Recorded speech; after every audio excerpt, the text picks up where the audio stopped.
전 이 자리에서 공정임대료법 발의 기자회견을 했습니다. 지난 일주일 동안 정치권에 너무 많은 일들이 있었는데요. 그럼에도 불구하고 할 일은 해야겠기에 오늘 이 자리에 다시 한번 여러분께 내용에 대해서 설명드리러 나왔습니다. 지금 이 순간에도 누군가는 갑자기 전셋값 수천만 원을 올려달라는 전화를 받고 있을 것입니다. 또 다른 누군가는 전셋집을 구하지 못해서 억지로 반전세나 월세 계약을 맺고 있을 것입니다. 살다 보면 시간이 해결해주는 문제도 있지만 전월세 문제만큼은 대한민국에서 예외입니다. 우리 정의당은 그렇기 때문에 오늘 전월세 상한제와 계약갱신 청구권의 실시 그리고 바로 공정임대료 제도의 도입을 촉구하고 또 국민들께 약속드리게 된 것입니다. 공정임대료 제도는 일방적으로 임대료를 낮추자는 제도가 아닙니다.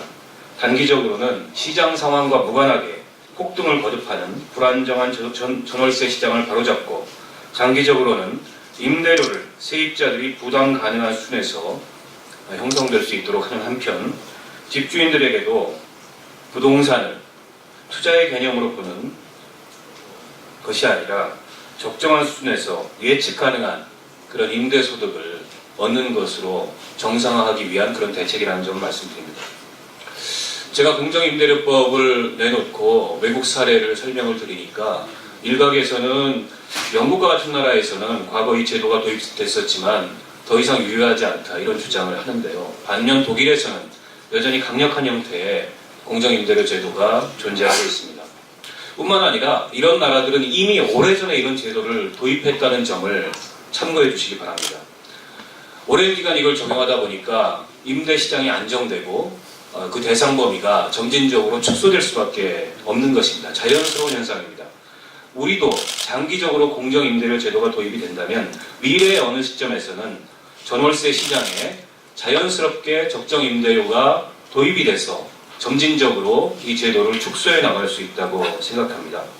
그런데 지금은 폭등을 거듭하고 있는 상황입니다. 그렇기 때문에 지금 외국에서 이 제도가 축소된 것에 빗대서 이 제도 도입의 필요성을 부정할 수는 없다고 생각합니다. 다만 저는 공정임대료 제도만으로 우리 전월세 시장의 불안을 해소할 수는 없다고 생각합니다. 앞서 석 의원이 말씀하신 것처럼 단기적으로는 전월세 상한제와 계약갱신 청구권이 도입이 돼야만 전월세 시장, 이 폭등하는 시장에 대한 긴급 처방이 만들어질 수 있다고 생각합니다. 제가 발의한 공정임대료 제도는 이미 많이 왜곡되어 있는 우리 주택임대차 시장을 중장기적으로 안정화시키기 위한 그런 제도입니다. 이 제도는 모든 임대차 관계의 등록을 전제로 합니다. 모든 임대차 관계의 등록이 과연 가능하겠냐? 가능합니다.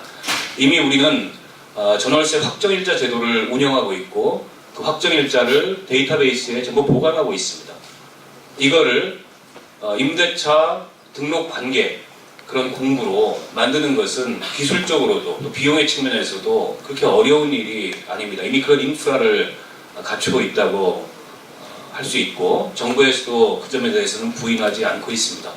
모든 임대차 관계의 등록에 기반해서 투명하게 적정 임대료를 각 시군구별로 산출하고 그 산출된 임대료에 대해서 분쟁이나 이의가 있을 때는 분쟁 조정 절차를 통해서 적정 임대료를 조정하게 하자는 그런 것이 이 내용의 골자입니다.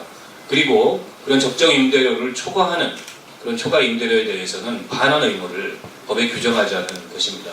아무쪼록 이 제도가 조속히 도입이 돼서 지금 하늘 높은 줄 모르고 치솟고 있는 이런 전월세 시장의 폭등 현상, 이상 현상을 안정화시킬 수 있기를 바라고 이 법안이 조속히 도입될 수 있도록 최선의 노력을 다하겠습니다. 고맙습니다.